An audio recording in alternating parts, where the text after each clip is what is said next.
So everyone can see the slides? Yes. Hello? Yes, sir. Yes, sir. Okay. So let us start our today's class. Before going into our today's topic, let us briefly go through what we have studied in the last class and then understand the next topics. Okay. So in the last class, we were trying to understand, like for example, our main topic of understanding was on the two parts. We mainly focused on what are the primary and the secondary metabolites, what are the byproducts, and its classification. So we have already seen in our last classes the historical perspectives and the modern advancements and different microorganisms, starting from the bacteria, yeast, fungi, their classifications, and how, for example, they are used for different biochemical products. And next we see in this last class what is the primary and the secondary metabolites, what are the different byproducts, and how they are classified. So we were almost going through the different classifications, and so we just saw what is the industrial microbiology and industrial biotechnology, and how for this is a very general flow diagram for production of any biochemicals based on any particular bioprocesses. So it consists of the upstream process and the downstream process. And we saw that in the upstream process, we have several stages, like the stage one, which we have the media preparation, stage two, that you need to maintain a sterile conditions. Okay, so either you go for the filtration of the media components to remove any contaminants, or you go, for example, the autoclaving.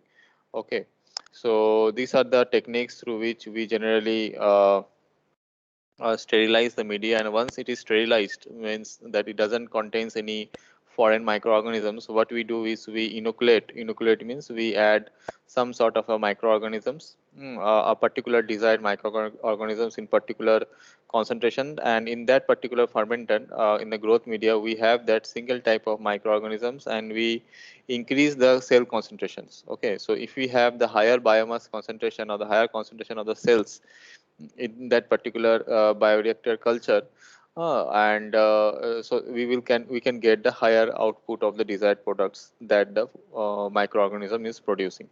So why the bioreactors are required? Okay, because whenever we are growing any microorganisms, the proper temperature, the pH, the media components, and all those things has to be there, and it has to be monitored in the real time process in the bioreactors. Okay, so we require a specialized reactor system, okay, which can maintain the sterile conditions, which can maintain the temperature, pH, which is optimum for the growth of the microorganism. And as these microorganisms or the cells grow, it actually produces the product. So we tend to have different strategies. So we need to design the bioreactors in such a way that we, for example, get the efficient heat and mass transfers, okay, in the bioreactor system, then so that we get the highest yield of the particular product.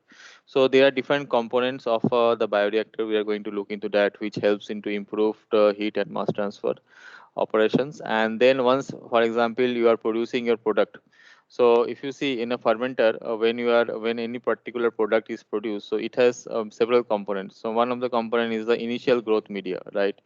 So you have the growth media, which is used as a substrate on which the microbes have fit themselves and produce the product. Okay, and second material is the biomass itself. So when the cells grow, okay, so they form some sort of a semi-solid biomass. So we have that biomass, and next is the product itself. So you have the product which is mixed with these growth media components, which is initially we are taken for the fermentation. Then we have added the cell cultures, which forms on the biomass and the product itself. And during fermentation also there are some byproducts that are produced. Okay, so we have this almost 4 types of different components mixtures in the final product that you are getting. So we need to carry out different downstream processings. Okay, different unit operations has to be done to separate and purify the final products. Okay, so for example, biomass you can remove, because biomass are some sort of a cell debris, so you can remove, for example, by the filtration or the centrifugation process. Okay, then if for example your product is a volatile component, suppose you are producing ethanol or any sort of alcohol, so you can go for the distillation process to remove that particular ethanol. Okay, and then once it is removed, then you have to concentrate that ethanol, so that you get a higher quality or higher purity of that particular biochemical product. So depending upon what different types, so this is a very generalized flow diagram.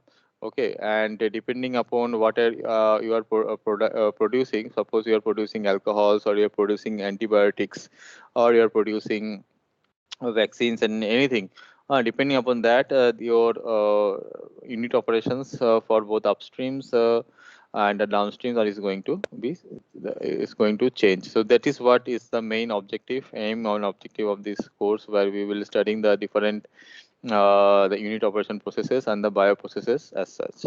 So then we saw what is the definitions for the upstream and the downstream process.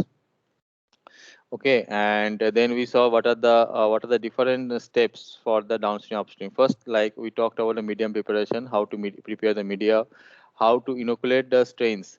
So if you see the microbial strains, as I discussed, like in the industrial processes, we generally have, for example, very big reactors of 100 liters or 1000 liters and so on. So when you are processing this. The fermenters at a very larger scale, and you need the cell concentration at very higher volumes. Okay, so in that case you have to culture your microorganism in such a way and they are able to withstand the different so suppose you are going for the very big reactor, so what happens, in the heat and mass transfers of it actually becomes challenging. Okay, so you need to develop some sort of industrial stains which can effectively grow in presence of suppose an imbalance in the heat and mass transfer or the fluid dynamics. So generally in the very big reactors, you tend to have, for example, uh, a very big, I mean to say, suppose if you have a very big reactor, you tend to have very big these aerators. Okay, so you have, for example, in the case of a for the uniform mixing, because if you have a very big reactor as such, okay, so you have the media components at a different locations, different sites, and suppose you are going to add a particular media component from the top, you need to uniformly mix it across, for example, the whole region of the fermenter. Okay, so you need to have some sort of an agitators. Okay, an agitator, or sometimes we need to we are adding an aeration device, like it is sparging the air and oxygen which is required for the growth of the microorganism. So we need to have some sort of an agitator which helps in the uniform mixing of the media components uniformly in the bioreactor, for example. So for that, your microorganisms should able to withstand the high stresses that is being generated. So whenever, for example, this impeller is rotating in the clockwise or the anti-clockwise direction, it is going to create a centrifugal force as along as the fluids are mixing. So during that, when the mixing of the fluids are taking place, it will generate some shear stress and the frictional forces on that. So whatever the microbes or the cells that are there, their membrane, if you see, they are generally very much fragile. Okay, they have very fragile membrane. So if you go for the different microbes, depending on the type of microbes, sometimes the bacteria have a strong cell membrane, so they are able to withstand this type of forces that are there. But if you see the mammalian cell or the animal cells or the plant cells as such, the membrane outside of the plant cell is very much fragile. That means it easily breaks in the presence of this type of shear stress. So accordingly, you have to develop some sort of an industrial strain which can withstand all these engineering processes as such. Okay, so we will look into that, how to prepare this type of industrial style or how to prepare this type of microorganisms for the fermentation system. And then we have the fermentation process itself, where you have to select a different design of the fermenters reactors, and then accordingly you have, after the fermented product is produced, you have to do the effluent treatment and the downstream processing. So we have looked into that, what is the chemical process and difference between a chemical and a biological process, and we have differentiated based on different terms, like the need of the catalyst, and the sterile and unsterile conditions, the temperature and the pressure at which these processes are carried out, and what is the final product. Like in the case of the chemical process, most products are non-biodegradable, but in the case of bioprocess, most of them are sustainable to the environment and biodegradable in nature. So these days, you know that any chemical process also, what, or any biological process, what you are developing, in the case, for example, you are scaling up in the industrial scale. So always we need to plan or design the process in such a way that the sustainability or the environmental issues are addressed. Okay, be it any sector or any industries as such. So so that's why the biological processes are actually are favored in the recent decades for the production of any particular value added chemicals compared to the chemical process, for example. So then we looked into what are the different types of the nutrients that are produced. So what was the primary metabolite, secondary metabolite, and what are the difference between the two primary metabolites, secondary metabolites, like, and so the products that are compounds that are produced by the microorganisms during the growth phase. Okay, and products, so that forms what the primary metabolites. And we looked into some of the examples like the amino acids, vitamins, enzymes, organic acids, nitrogen bases, and so on. And they are generally produced during the logarithmic phase of the growth. So we saw that what are the different phases of the growth of the microorganisms. So generally they have the log phase, which phase the exponential growth of the of the microorganisms, and then after a particular time period, it undergoes a stationary phase in which and the growth rate is almost zero. And then after that particular time period, the cells dies, and that is the concentration of the cells in the media is actually decreasing. So this is the different stages of the cells of the cell growth, and the primary metabolites are generally produced during the logarithmic phase. That is this particular phase when the cell concentration is increasing. Then you can see along this the green graph, the production of the primary metabolites is taking place. But in the case of the stationary phase, the primary, you can see the product formation takes place after it has reached the stationary phase. Means after from the lag phase to the log phase, and then when the growth of the microorganisms have stopped, after that it starts to release the secondary metabolites. Okay, the green graph you can see. So this is a very basic difference of what is the primary and secondary metabolites. Okay, and then we have seen, for example, a basic pathway. So we are going to see this in details in our coming classes. So we saw a very basic pathway of how the initial carbon source, like the glucose, okay, is taken up by the microorganisms, and what are the intermediate steps in between for, and then it is converted, for example, to the acetic acid, or the glutamic acids, or any other secondary metabolites and the primary metabolites. So generally whenever a microorganism is producing secondary and primary metabolites, it can be means we can see the mechanism, and it depends upon the pathways of the microorganisms which they can select, which they are selecting for producing any particular biochemical. So next we looked into what is the bioproducts, what are the definition of that, and then we were actually studying what was the classification of the bioproducts, and we will discuss in details in the coming classes on the classification. So this is a very basic, I guess everyone should answer this question, is what is the industrial biotechnology and the microbiology. We have seen the definitions, what is the upstream and the downstream processing, the definition of this, and then what are the main steps for any biological or the fermentation process as such. What are the main steps of the upstream and the downstream processes? Difference between the chemical and biological processes. We have seen the differences. Then we have seen what is the primary and the secondary metabolites, and what is the differences, and how in the terms of if you're asked to draw the growth curve of our microorganisms and how the metabolites are produced, you should able to draw the diagrams for both the cases, secondary and the primary metabolites. And we looked into what are the bioproducts, and what are the properties of the bioproducts. Okay. So, and then we look into what are the classifications of the bioproducts. So, classification based on the cost and the volume. So, some bioproducts are low cost, and require in high volume. Okay, and some are in the middle cost and required in the middle volume. Some required in the low volumes, and they are supposed costly in nature. So, so these are the basic from the last class. I hope everyone can answer this question. So, can anyone tell what is the basic difference between the primary and the secondary metabolites? Anyone?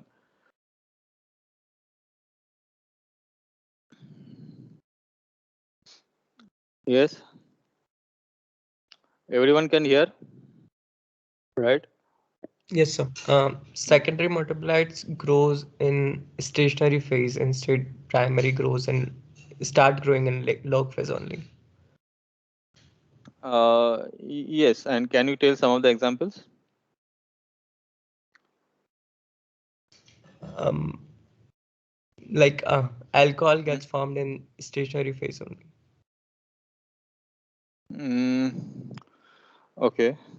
So yeah, alcohol means depends upon the type of the alcohol, be it ethanol or so. Most of we have seen those examples, right? So you have to go through these slides properly to understand uh, what are the metabolites that are being produced. Okay, and what are the types of the metabolites are in the secondary and the primary. Anyway, good.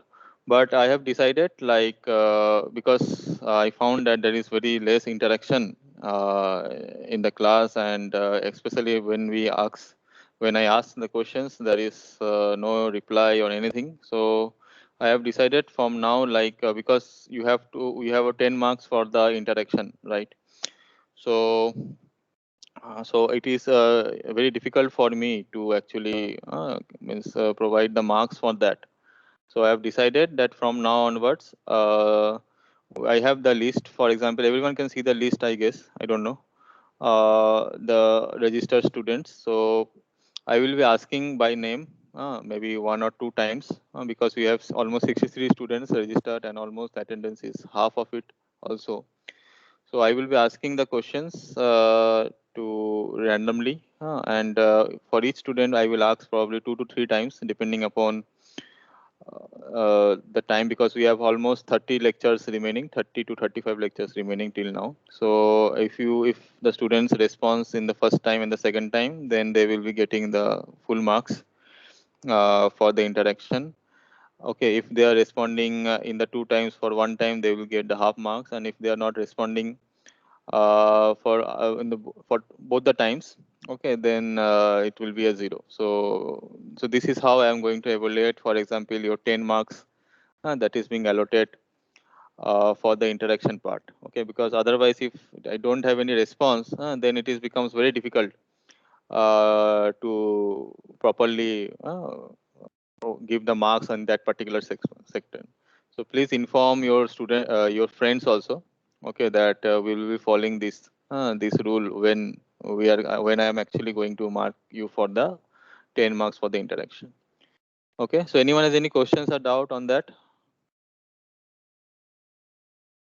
Anyone? Okay, if not, let us move to our today's topic. So we have already covered in the unit one these the different topics that are there, and in this today's class we will be talking on. We will be continuing our discussion on the byproducts and classifications.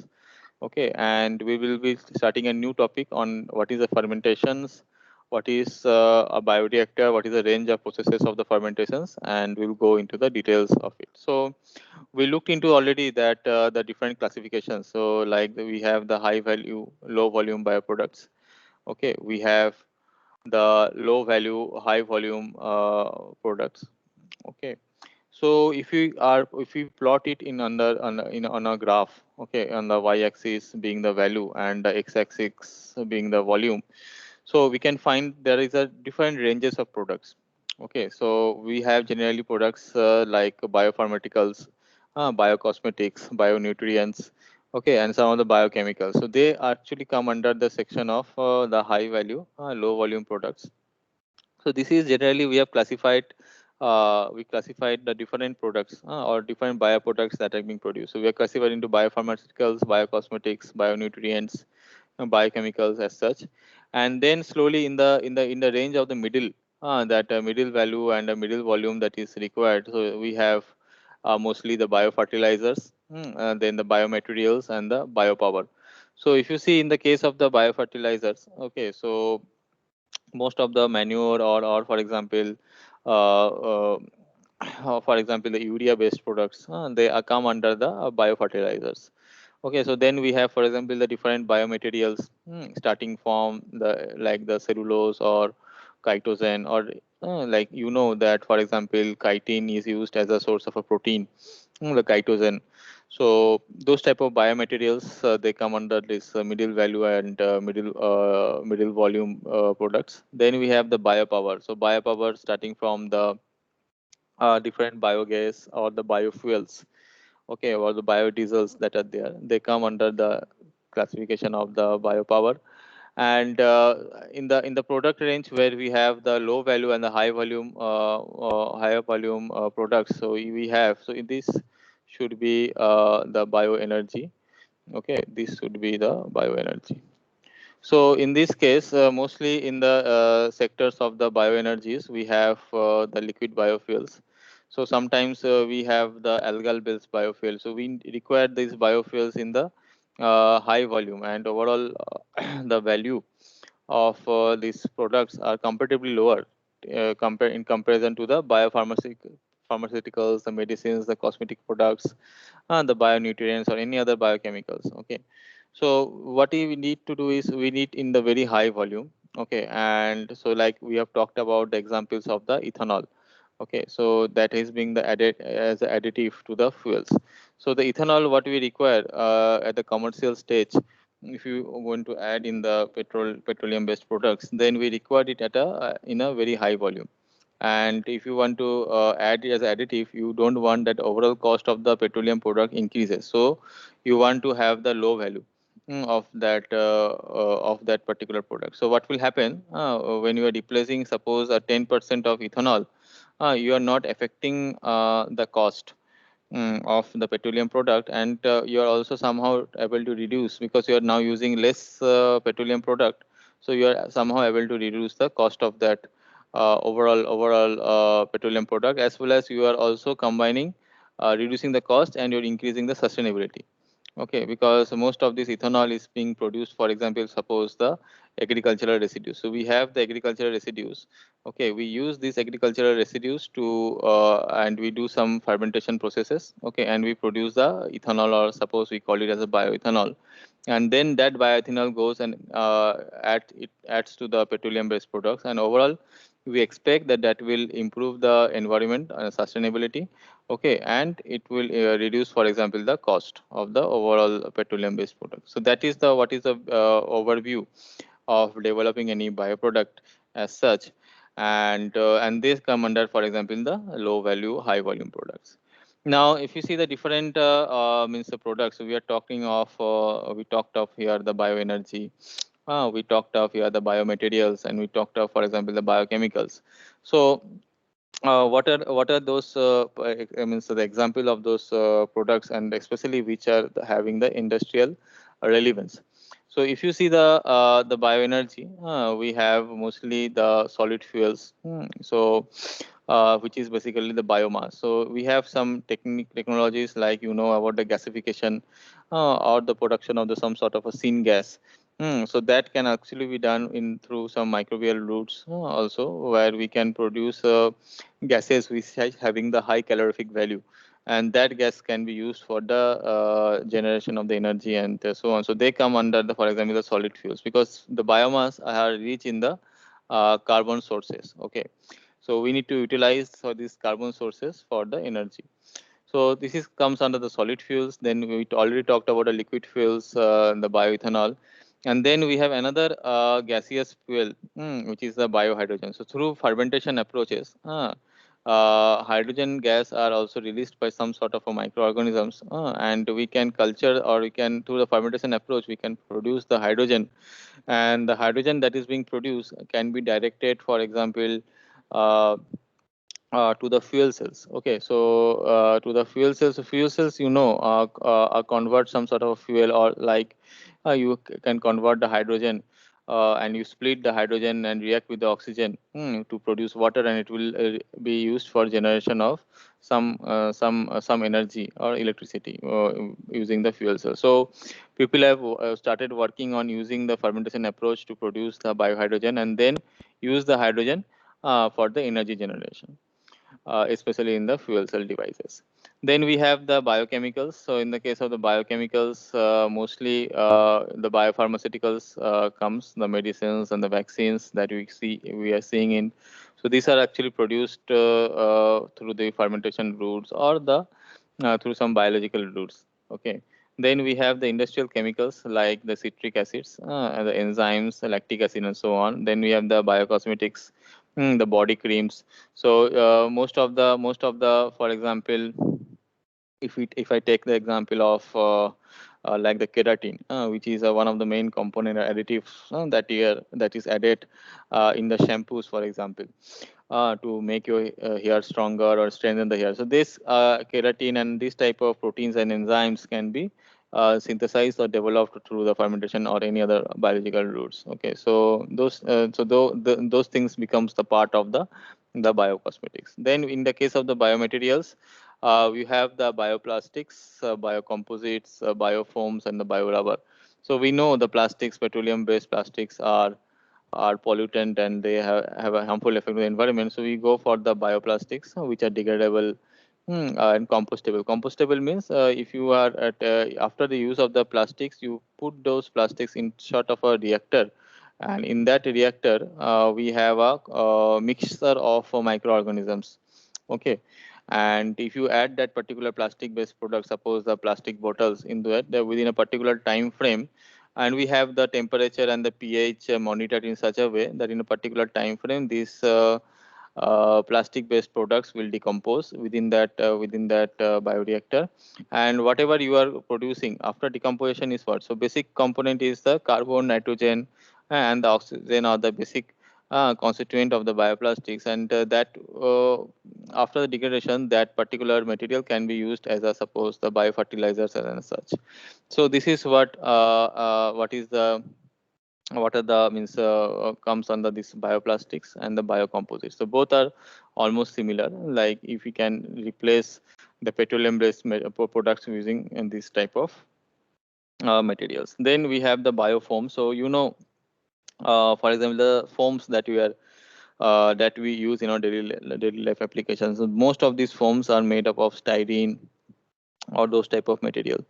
So they are very much toxic to the environment. So we can generate some sort of a biofoam or a biorubber, for example, that can be means that can help to reduce the overall pollutions that is being created by the foam. So foam, if you can see that petroleum-based foam made of styrene, they are non-degradable and they tend to accumulate in the environment significantly.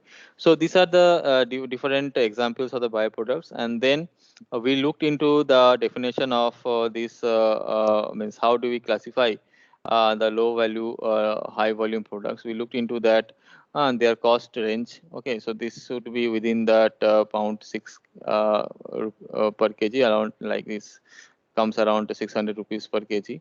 Okay, and what are the factors that it plays? So in the case of the low value high volume products, the cost of the raw materials, the initial raw materials, have a significant overall effect, and what is the time for which we are doing the fermentation, and the cost of the components. So like we talked about, so if you see a fermenter, it's not a very simple system. So if you see any fermenter or a bioreactor, it is a very much different than any chemical reactors. Okay, and in the case of the bioreactors, the accuracy of the parameters which is being, for example, monitored, like the temperature, pH, and anything, the ionic strength, the oxygen concentration, and so on. It has to be very much accurately monitored, unlike the chemical reactors that is there, or any other mechanical reactor system. So that actually increases the cost of any bioreactor compared to any chemical reactor. So when you are designing a bioreactor, it will find out that the different sensors and all those things are added, and the accuracy of the sensors and the repeatability is should be higher. Also, all the sensors should be like autoclavable. That means it should able to withstand the high temperature and pressure when it is being when the reactor is autoclave, for example. So this actually means plays adds to the cost of the process. And this is three main factors which play an important role when we are selecting these low value high volume products. And some of the examples we already talked about the bioethanol and the biopolymers. So next we will look into what is the medium value and medium volume products. So in the case of the medium value medium volume products, the cost is around uh, that is pound 60 per kg, which is almost around 6,000 rupees per kg, and they are needed in the quantities such as millions of kgs per year. Okay, so in the last in the case of the high volume products, we require more than a million kgs per year. But in the case of this medium value, we require in the quantities which is lesser than the million kgs per year. And then they are termed as this medium value and the medium volume product. So what are the factors which play a crucial role in this type of low value products? Is that the duration of the fermentation and the utility of the nutrients. So like we have seen in the last slide, similarly, the fermentation time and the initial nutrient cost is actually governs the overall economics of the process. And if you see the examples, we have the antibiotics, biopesticides, okay, and some of the biochemicals which are required for the replacement of the petroleum-based products. So, like I talked about the bioforms. Okay, so in the industrial, in the biochemical processes, we have suppose cellulose which is being fermented, being produced through fermentation. So that are processed into some sort of a foam. So which can be replace the styrene-based foams that are there. So those type of products come under the medium value and the medium volume products. And the next, which is very important, is the high value, low volume products. And if you see most of the biochemical products that are being produced in worldwide in the industrial scale, major fraction are of these high value, low volume products. Okay, because of it makes the overall process economically viable. So if you compare the chemical and the biological process as such, generally the chemical processes are followed for the low value high volume requirements and the medium value medium volume requirements. But if you see the investment that is there and overall cost overall return, that is not so much profitable in the if you are following the biological process. But if you are going to develop then any product which is having high value and its requirements in low volume, then the biological routes such as the fermentations using the microorganisms are more feasible compared to the chemical process. So what is that how do we classify those type of bioproducts? So those type of bioproducts can be classified that it should be the cost should be around uh, pound 60 per milligram. So you can see that means earlier case it was uh, per 60 per kg, but now you can see that 1 milligram, very small fraction, 1 milligram should be means the cost should be around in or more than this, and then only we can classify this as a high value and low volume. And you can see that the requirement per year, so the requirement per year is almost 1 kg per year. Okay, so if the products is required in such low quantity, then they comes under the high value and low volume. And most of the products such as the medicines which we require in the very low concentration and the low volume, they fall under this category. And for this type of products, what are the factors which play a crucial role is the nutrient and the utility cost is a minor factor. So here you can see, like in the last two examples, the nutrient and was the main factor which was there for the cost. But here you can that nutrient and utility cost. Utility cost means suppose the cost which is required to maintain the overall bioprocess. So we have seen in a bioprocess we have upstream, downstream, and all the processes are combined together. And everything is being carried out in a sequence or a series.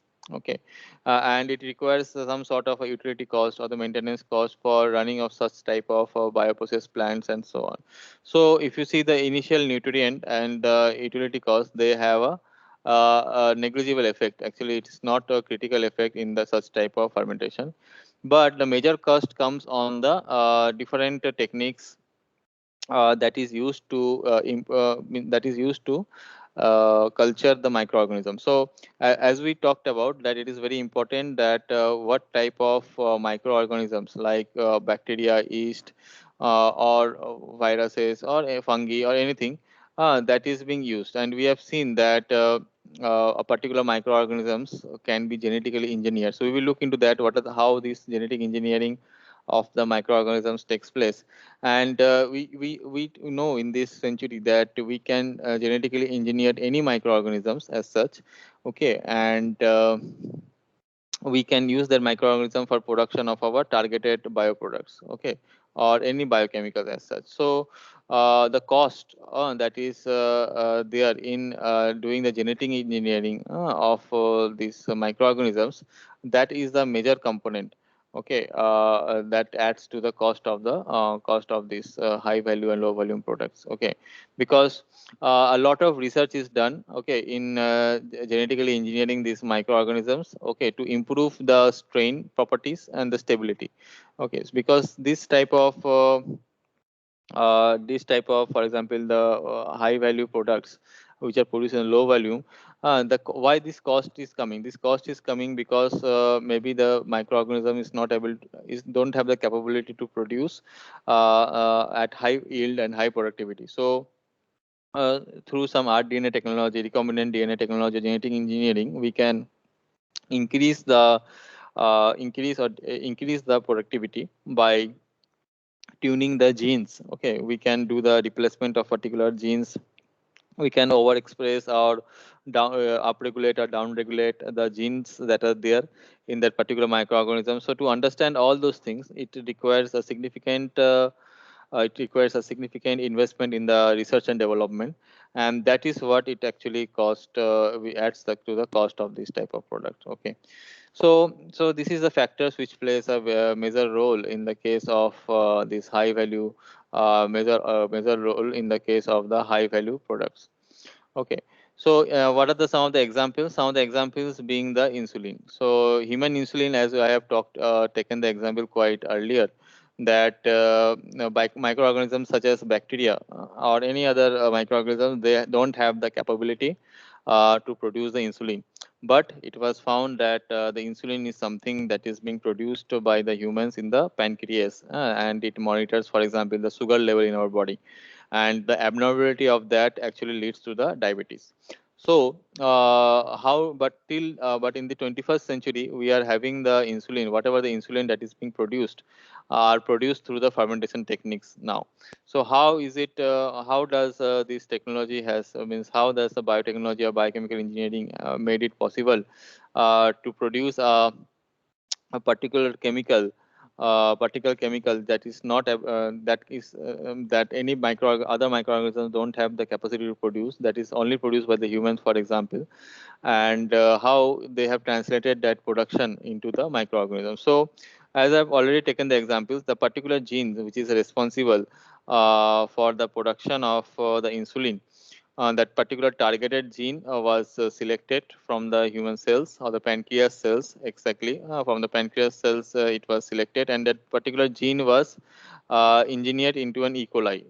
So E. coli is a bacteria or microorganism bacteria which can be easily engineered. Okay, so that particular gene fragment was added to, for example, the plasmid or the genome of this E. coli, and this E. coli started producing the insulin.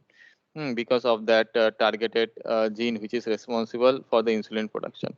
Okay, and another interesting property of the E. coli is that it can grow very fast. So that means it can multiply. So bacteria, we know, can multiply very faster under a controlled condition. So we combine both the capability of this bacteria to multiply in a faster rate, and as it multiplies in the faster rate, it is actually producing this insulin in the fermenter. So we developed this technology in the biochemical engineering, where this particular gene segment was transferred to the E. coli, and then E. coli was now able to produce the insulin, and this culture was grown in a optimum concentration and ideal in ideal bioreactor systems. And once this product is produced, the insulin is recovered.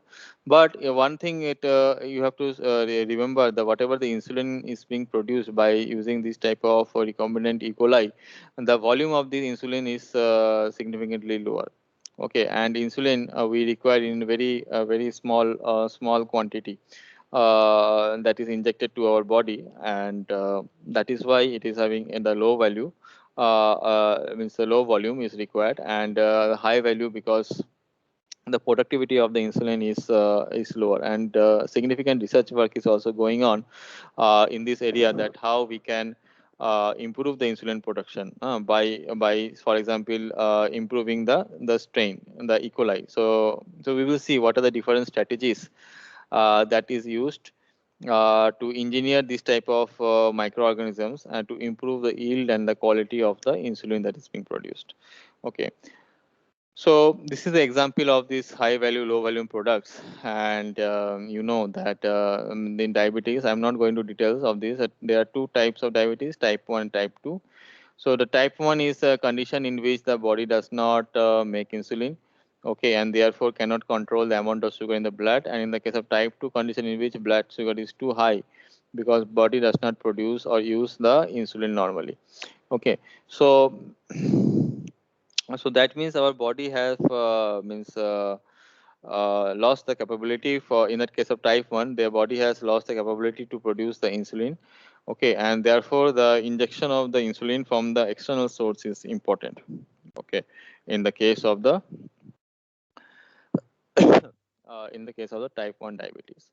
Then there are other type of examples which is called the interferons, and interferons are the very means highly used biochemicals which are used for the treatment of the cancers and other diseases, like we have a leukemia, melanoma, AIDS-related or AIDS-related diseases, and so it is also used in these days to treat some of the virus infections such as the chronic hepatitis B, the C, hepatitis C, and the Candomelia acuminata.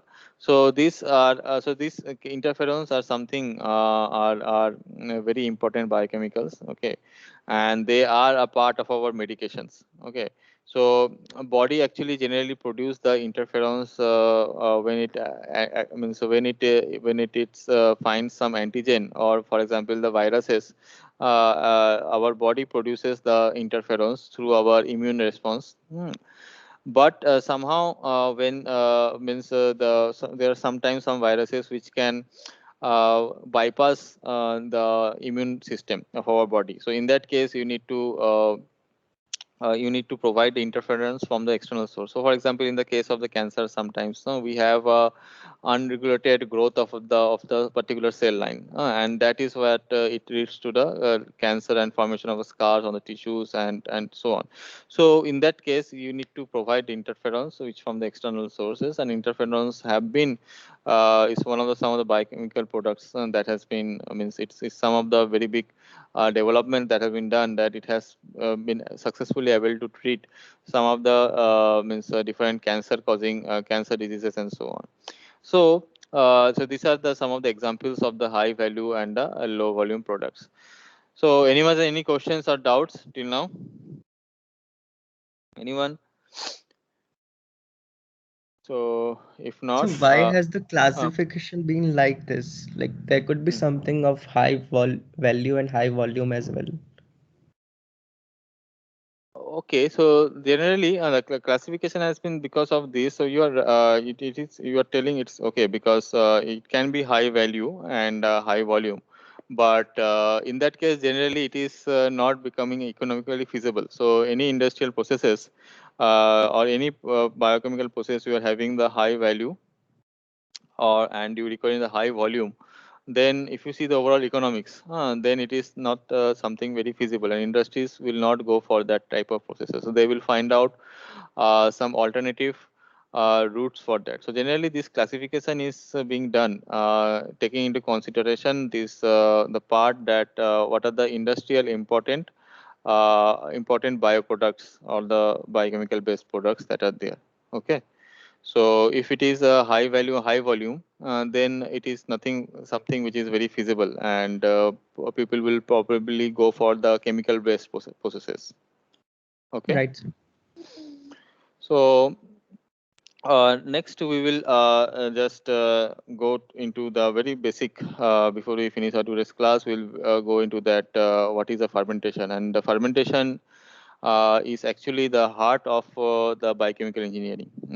So though it is a very simple thing, but it has so many parameters and so many engineering aspects as well as the biological aspects comes into picture, and we have to like as a from an engineer perspective as well as from the biological perspectives, we have to understand both the things, and then only some we can develop industrial process plants, for example, for production of the particular desired biochemical as such. So if you look into the definition of what is a fermentation, so it is a metabolic process that is occurring in the microorganisms, and it can be any means a different type of microorganisms. So it can be yeast, bacteria, fungi, viruses, and so on. So we have looked into by now that what are the different classifications of the microorganisms, and it is some sort of a metabolic process that is taking place within this system. Okay, and the metabolic process is different for the different microorganisms, and like as I talked, we have seen the differences. Like some are eukaryotes, some are prokaryotes. Some have a different type of membranes. So depending upon the microorganisms that you are selecting for our fermentation, our process technology and the process device or the reactor design, everything is going to be changed. Okay. So in this metabolic process, we also looked into that each and every microorganism, for example, have their own biochemical pathway. Okay, so and they have own means they produce their own enzymes and so on, which is different for the different processes. So we have to understand the metabolic process, we have to understand the biological process, and we have to understand the characteristics of these microorganisms. Okay, and then so this microorganism is doing what? It is breaking down the organic matter. Organic matters means suppose the glucose or any carbon source that we provide to these microorganisms into the units such as the acids, gases, or the alcohol. So these are some of the desired products that is being produced. Acids maybe like citric acid, lactic acid, some of the gases like biohydrogen, okay, or the alcohols or any other value added bioproduct. So this so we can see there are several aspects. So like here we have a biological chemical pathway, we have a microorganisms, and then it is breaking down that organic matter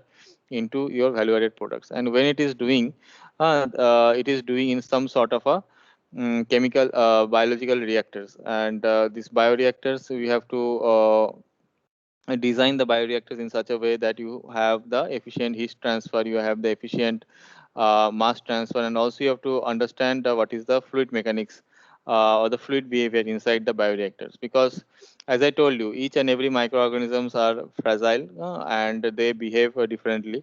So generally we have some sort of a very complex fluids. I know everyone by now knows what is the Newtonian and non-Newtonian fluid. So generally, when we have any fermenter or bioreactor systems, and we have a mixture of cells like bacteria, yeast, fungi, and we have a mixture of the growth media component. Mostly, the type of the fluid behavior is almost non-Newtonian in nature, and because of that, the heat transfer, mass transfer, and the fluid behavior is going to be a complex process, and we need to design bioreactor in such a way so that we those means we have a efficient heat transfer, mass transfers, across the microorganisms and the growth media components. Okay, so those things we are going to look into detail. So these are the engineering aspects that we have to understand, and then after that we have seen the downstream processes. There are several downstream processes, there are several unit operations.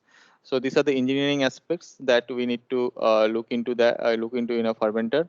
And some of the biological aspects is like understanding what is a bacteria, what are these properties, what is the biochemical pathways, and so on. So, so this is the overall definition of what is a fermentation, and the fermented is one of the main component of any biochemical engineering aspects.